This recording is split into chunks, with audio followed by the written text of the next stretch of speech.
Hello guys, for today's video ay magluluto tayo ng adobong native na manok. Unang, pakuluan muna natin siya at yung unang kulo ay itatapon natin para maalis yung lansa. Ganyan ang ginagawa ko guys pag nagluluto ako ng manok.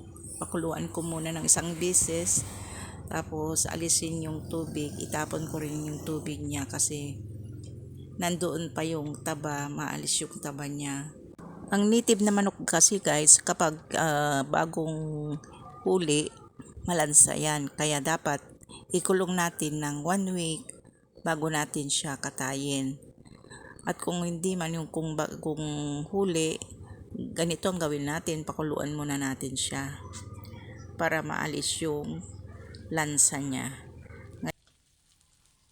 At sa isang kawali, magigisa na tayo ng luya, sibuyas, sa bawang.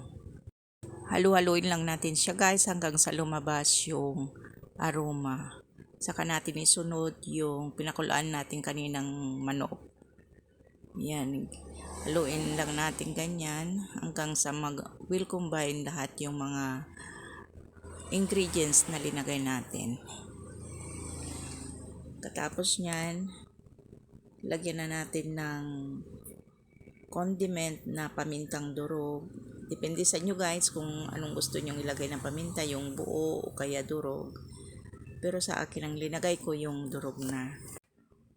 Seasoning granules, tapos yung oyster sauce ang linagay kong condiment. Mahilig ako guys na maglagay ng oyster sauce sa aking linuluto, lalo na kung adobo.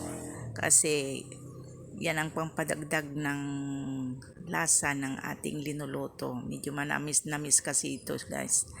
Yan, lagyan na rin natin siya ng soy sauce.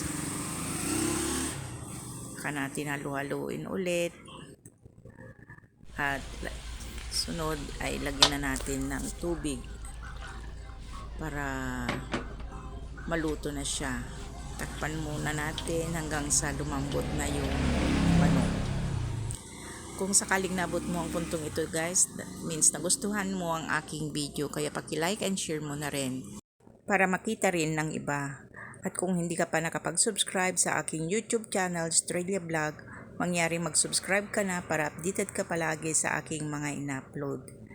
Sana guys nagustuhan nyo itong aking video. Sana hindi kayo magsasawa sa panonood sa mga ina-upload ko. Marahil may natutunan na naman kayo sa aking binahaging video. Thank you for watching again. God bless everyone. Sana ay nag-enjoy kayo sa panonood sa aking binahaging video. Tara, kain na tayo guys. Ihanda na yung kanin at kakain na tayo.